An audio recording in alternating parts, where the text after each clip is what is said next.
Hey guys, welcome back to the channel. In today's video, we're going to be discussing the worst customer car I've ever worked on in my entire life. So let's get right into it. So I had a guy I was doing work with and he bought a 2010 Audi A5. It's a 2-liter turbo timing chain engine from Volkswagen and Audi, something that I am very familiar with and I have done hundreds of these.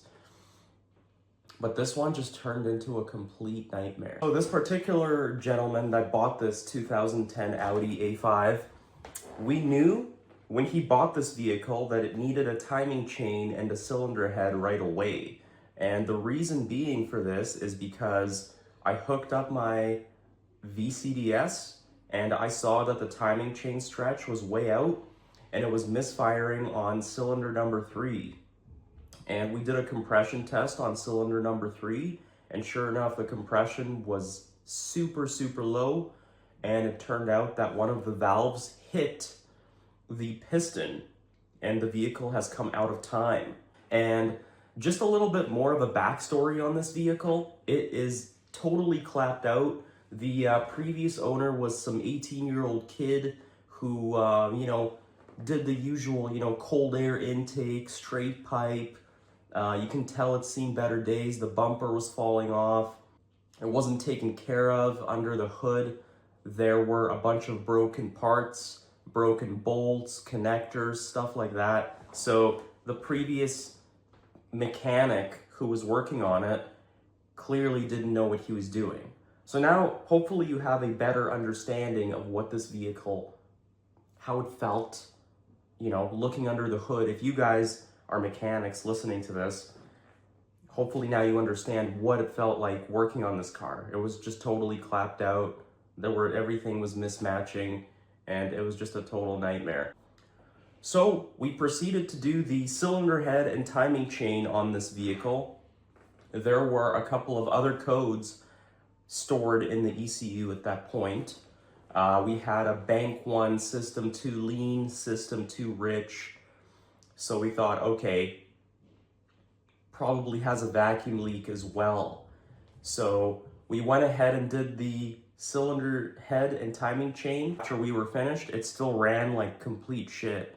Actually, it ran even worse. So I'm sitting there going, okay, well, I know these engines inside out, okay? Like, we still have the lean code, we still have the rich code, and let's smoke test the thing. Let's hook up our smoke tester and see if there's anything going on in terms of vacuum leaks. We hook up the smoke tester and sure enough, the PCV valve was leaking vacuum, creating a false air condition.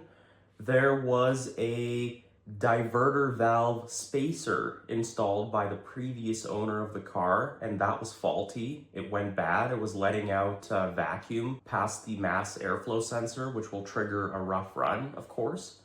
I do have some unreleased footage that I will be including in this video. I will be injecting some clips of this vehicle to show you guys exactly what we were doing.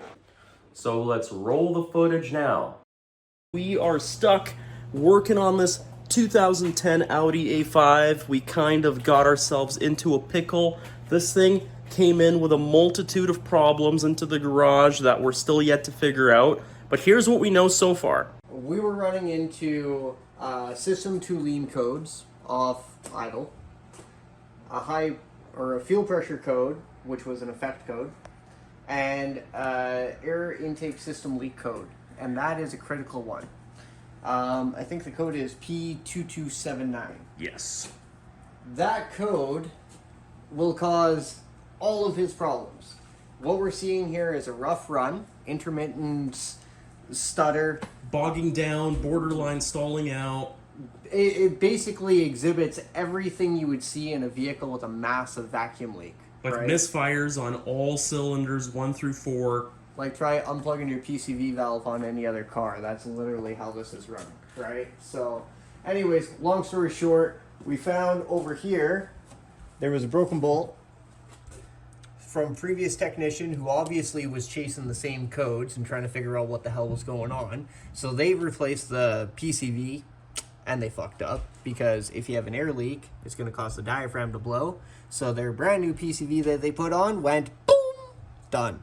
So, and they broke a bolt. And see the space between this bolt over here and then there's where the bolt was broken, and the next leading bolt is over here. So you got all this pressure built up around this edge here, and it was blowing the gasket out. Critical bolt, not the one you want to break. Go break any of the other ones, you dumbass, but not the one you want to break. Anyway, so we had to build out. This material here is like wafer thin, and you try drilling into wafer thin aluminum, it likes to crack. So we had to build it all out, let it sit for like 24 hours, and then drill and tap it. Anyways, took the timing cover off, and we found the chain had about 1/4 inch of slack. Off the top guide here, it should be nice and tight. So the chain was stretched to holy hell. It skipped a couple teeth too. Oh yeah, on the exhaust cam. So no correlation codes on the timing, and the reason for this is because the camshaft sensor is on the intake sprocket, not on the exhaust. And the exhaust cam is the one that skipped. And the exhaust is the one that skipped. So it wouldn't throw any codes because the correlation between the intake cam and the crankshaft position sensor are still technically within time. Anyways, so we did that. We did the head because, of course, we had low compression, so we had to fix that. We thought, oh, well, exhaust cam skipped, so maybe that's what's causing our lean condition and our misfires. Wrong. We put a new chain, new tensioner, cylinder head, same exact problem. It would run beautiful for the first 10 minutes, but when it warms up, it starts acting up again. So we went to our good buddy Derek at Eurofix here. Shout out to them. So And he smoke tested the system. And of course, we found yet another vacuum leak. Somebody shoved a spacer on the diverter valve without upgrading the diverter valve, which basically created 5 giant pinholes. So the air would come in, come down, and before it would even do anything, it was getting pissed straight out the freaking diverter valve. So fix that vacuum leak, fix that vacuum leak, fix the timing chain, fix the broken bolt. And then on top of that, we had fuel pressure that was just a little bit too low. Just tried putting in a new high pressure fuel pump just to see if it would fix the misfire. Nothing. Then after that, to top off the icing on the cake, we had a leaky fuel injector on cylinder 1. I pulled the intake manifold off, changed it, no difference whatsoever. Okay, great. So we fixed the vacuum leaks. We put a stock diverter valve in the car. We replaced the PCV valve. There was a broken bolt that we had to drill out from the last mechanic who was working on it because he just stripped the threads all over it. And we smoke tested this car again, and it was perfect. No smoke. Okay, no smoke. Still running like a bag of shit. Like just misfiring, almost stalling out. Sometimes it wouldn't even want to start. So I'm scratching my head. I'm going like, wow, like that's never happened to me before. And I've worked on hundreds and hundreds of these 2-liter turbos. So I hook up the code reader again. We're still getting a system 2 lean on idle code. And we're still running very rough. So then we proceeded to check the oxygen sensors, make sure they were all working and reading correctly because, you know, if you have a broken oxygen sensor, that can cause that code to come up as well. So we back probed the bank 1, sensor 1 oxygen sensor wires, and we actually tested the ECU at one point electrically to make sure it wasn't corrupted or anything and to make sure the software was okay on it. That all checked out. So I'm scratching my head. I'm going, what could this be? So I went and I popped the timing cover off to check the timing. The exhaust cam was off by 2 teeth. 2 teeth. And I'm no stranger to timing these engines. Me and my buddy are very excellent at doing this type of stuff. Timing these is cake, okay? So we lifted up the valve cover.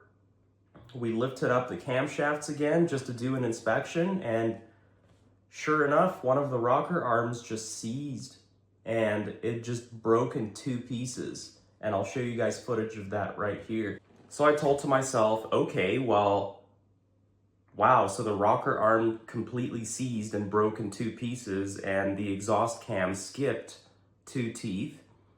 So now it all makes sense. The rocker arm was failing and that's what caused the timing to jump once the rocker arm broke. But then my buddy was asking me, well, how come there were no timing codes stored in the ECU? And I told him, well, because the computer only knows about the intake camshaft. It doesn't have a clue about the exhaust camshaft because there is no data for it. It's not going to tell you in a code reader if the exhaust cam is out. So that all made sense. Long story short, we had to replace the cylinder head again because the rocker arm was bouncing around in there and damaged a bunch of other parts. So since it's a liability concern, we did not reuse this damaged cylinder head. We replaced it again and we fired the car up. It ran smooth. It ran great for like 15 minutes. And then it started running like a piece of shit all over again. We're stumped right now. So the other only possibility, like what this could be, is a rear main seal. However, we tried to spray brake cleaner into the inspection hole, into the transmission, to check whether or not the idle would change if you have a leaky rear main seal, and we could not get it to change. So now we're kind of stuck here and we don't know, is it the rear main seal or is it something else? So that's what we're trying to find out today. Since we're still getting the running to lean code, that it's the rear main seal going bad, which is also a very common issue on these second generation TFSI 2-liter turbo engines.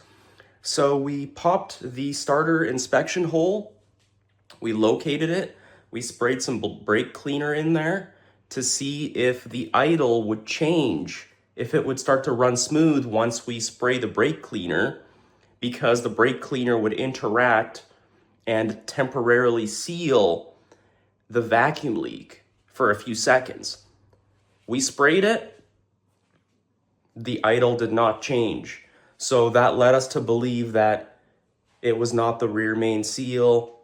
We were chasing something else. The mass airflow sensor, it was reading correctly. It was not bad. We tested it with a spare good known one that we had just in case, and nothing changed. So that's all good. So compression, timing, fueling is not the issue. We have a different problem somewhere, and it's either a corrupt ECU, a rear main seal, or something else we haven't thought of, right? Like, so here's some additional details for you guys.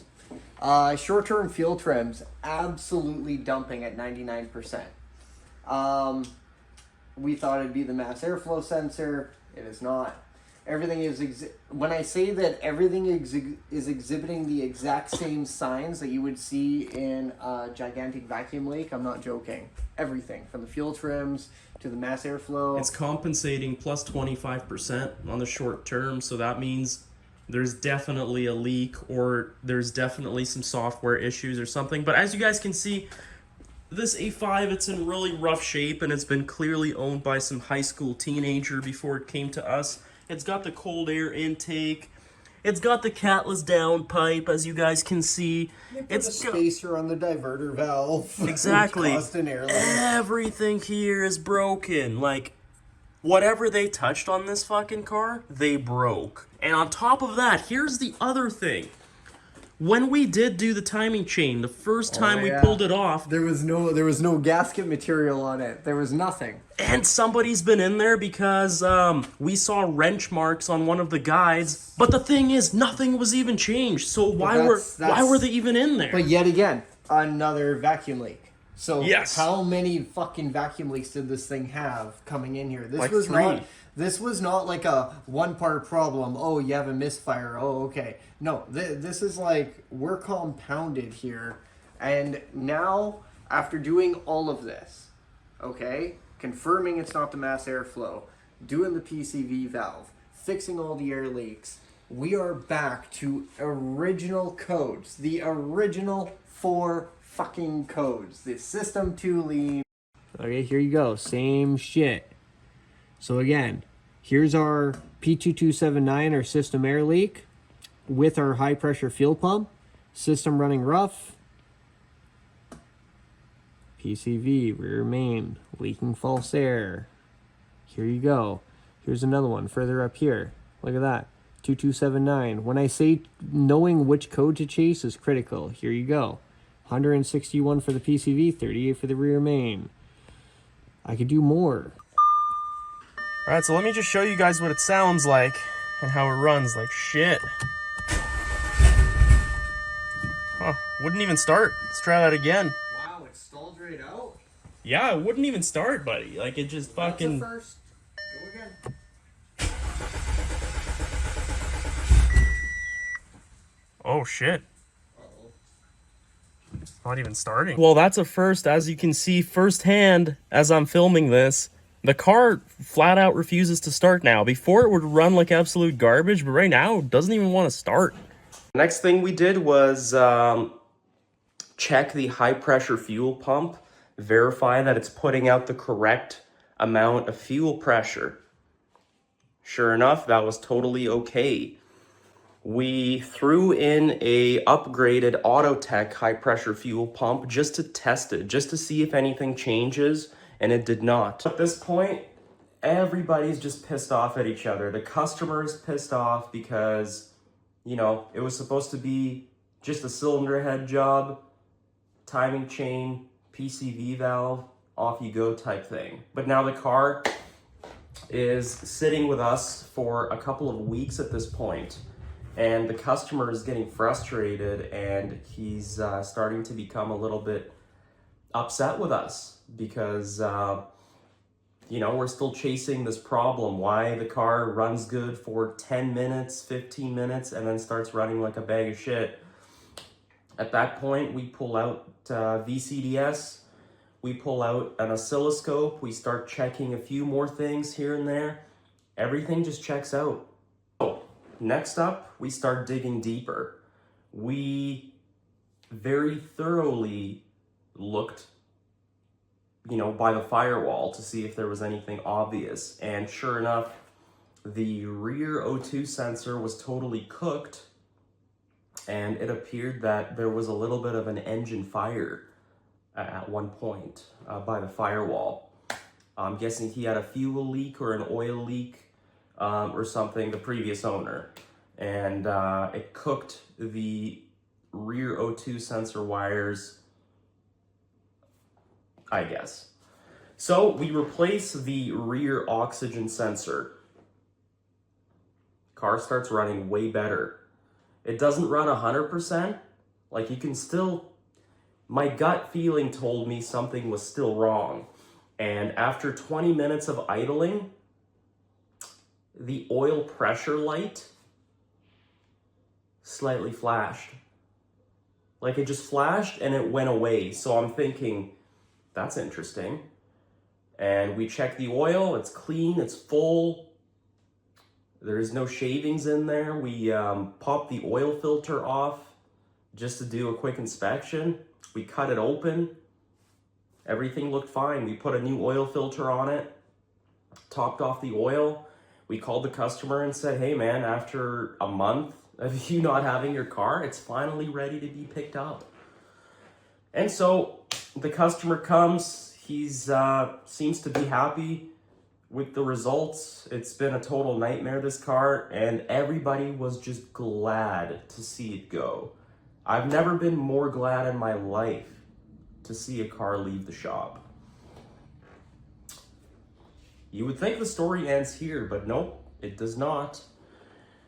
A couple of days later, we get a call from the customer. He's saying that the car runs like absolute garbage. It just started running like absolute garbage again. And he's saying that he was driving it like that the last 3 days. And I said to him, well, why didn't you call us right away? Why are you driving it like this. Like, it could be serious, right? Then it completely stalled out on him on the highway. I had to go and see what was going on at around 2 a.m. He calls me, and I know I probably should have let it go, but I felt bad. I felt bad because he spent money with us and he was a customer. So I went out there and checked it out. At first, it seemed like the battery was dead.